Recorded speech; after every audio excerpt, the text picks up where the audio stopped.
Why do we want to conserve Qi to begin with? Well, to begin with, life is a little bit like a balance sheet. We are constantly exuding and putting out energy for all sorts of different activities, and that's how we enjoy life.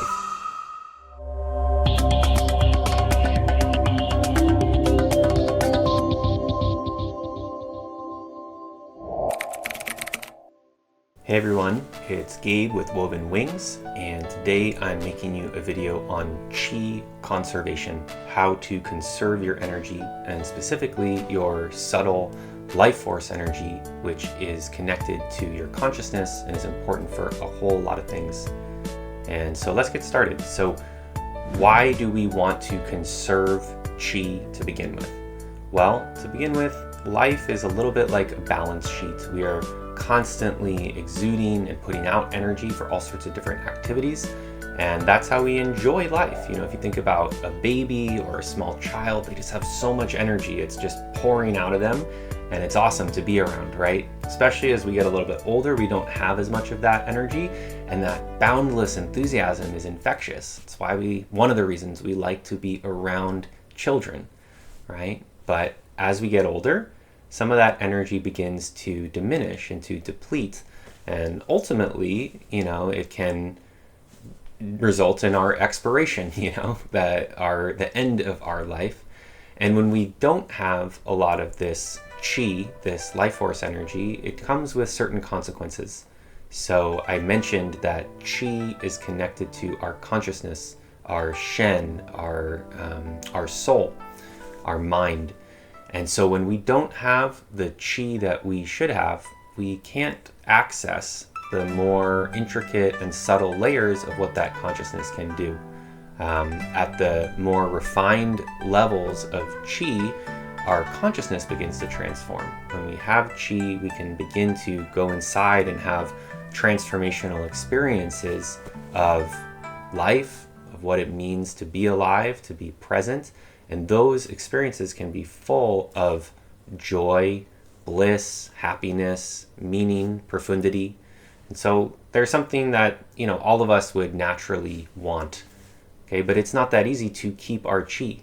We are constantly expensing Qi in all sorts of different activities. And you may notice, actually, even the way that I am speaking in this video is a particular way of speaking, and the way I'm making eye contact with you through the camera lens is a particular way of making that eye contact that allows me to conserve my energy. And it is a subtle usage, it's a subtle adjustment that I'm making with my voice and with my eyes in order to protect myself. When we are speaking and when we are looking out, we expend a lot of energy. I know some people who are extroverts, they get filled up with interacting with other people. But if you've ever been to a dinner party or a cocktail party and you have a great time, but by the end of it, you're just exhausted, right? You're wiped out. Well, a big reason for that is because it just takes a lot of energy to speak. It takes a lot of energy to listen effectively. And Lord knows we need more effective listeners out there in the world. So all the best to you and the blessings if you are doing that. It takes energy just to listen and to be present with someone. Okay, and so if we want to actually conserve our energy, we have to reconnect with the governing principle of how that energy works, which is that it follows the activities of our consciousness. And so part of the reason why this example I just gave is depleting is because it takes all of our attention and it pours it out into these different interactions, being present for other people, for situations. And so we need to find, and all that's wonderful, okay? I have nothing against it, and you might be someone who's really filled up by that. But if you want to conserve your energy and be able to replenish the Qi that you've lost, you need to be in the practice of returning it to you. And in order to do that, you need to take your awareness and put it back inside. Okay, so one of the things I like to always say is close your eyes. Let the awareness travel back inside yourself so that the energy starts to flow back in. And anyone who's done any meditation or yoga or Qigong can attest to this. The way that it starts to feel so good when you close your mouth, shut off that gate, and let the awareness go inside. And as you do, you start to feel all this attention and awareness begin to pour back into you. You begin to feel yourself reconstitute as a person. And through that, then you experience yourself as coherent. Your energy begins to return to you. Okay? So that's some of the simple things that we want to do. And if you think about this principle in general, you'll see that it applies to so many things. Being on our phones, scrolling, right? It's a way to, blow off steam. It's a way to pass some time, but it also drains our energy. It takes our focus and puts it into, looking at this stuff and keeps pulling us away. Drugs, alcohol, there are ways to entertain ourselves, to distract ourselves, watching TV, all this sort of stuff. I mean, it can all have its place, but again, if you are interested in recovering your energy, you're going to have to bring it back. Okay, there's other great things you can do. You can spend time in nature. There's lots of other possibilities, but what I want to put out to you today is just this simple activity, right? Is to take your consciousness, place it back inside your body.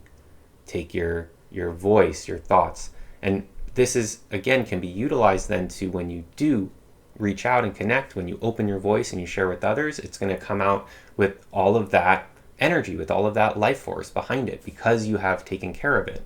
But if you don't do that, then when you do open your mouth, it's going to be superficial. It's not going to have the same meaning and depth that it could otherwise, and the same power and potency behind it. So today, give yourself this gift, okay? It's very simple. Just take a few minutes to let it all come back inside, okay? Draw it all back inside. And once you're inside, you can do the following with your awareness, okay? You can connect with all the energy that's out in the universe all around you. This pure force, this force of possibility. And you can draw it, the bright light of that possibility, that energy. You can use your mind to just draw it into your being. You can feel yourself bathing awash in that field of bright potential energy. And you can feel that flowing specifically into your energy centers, in the center of your head, in the center of your chest, and down in your belly. We call this in Qigong practice Dantian. It's referred to as chakras in the yogic system. Regardless of what you want to call it, they're like these vortexes of subtle energy that then subsequently flow down into our organ systems, into all the different functions that our body does. And so we want to get that energy, that bright potential, and we want to be pouring it back into those energy centers, which is the first place that our subtle energy congregates and then allows it to fill up and nourish the rest of our life. Okay, so sometimes I'm making you guys videos in pretty places and talking about big ideas, and that's great. But today is really about a specific how-to of doing something that will give you the foundation for making progress in your spiritual life. It's in this place also, whether you like meditation or you like prayer, this is a place where, for me, my experience is this is where I'm most close and able to connect with a sense of God, a sense of meaning. And so it's really a prerequisite. As we get that subtle energy built back up, then that sense of connection with the profound nature of life starts to come alive, and we can make magic happen from there. Okay, so I hope this is helpful. If you have any questions or experiences with it, put a comment in the video and we can deepen the conversation that way. I hope you have a wonderful day, and I hope your subtle body, your energy body, can be bright, vibrant, strong, full of love, and overflowing to touch the people in your life, in your community. Okay, but it starts with self-love and taking care of yourself. So I wish that for you today, and I will see you next time. Thanks for tuning in, and I'll talk to you soon.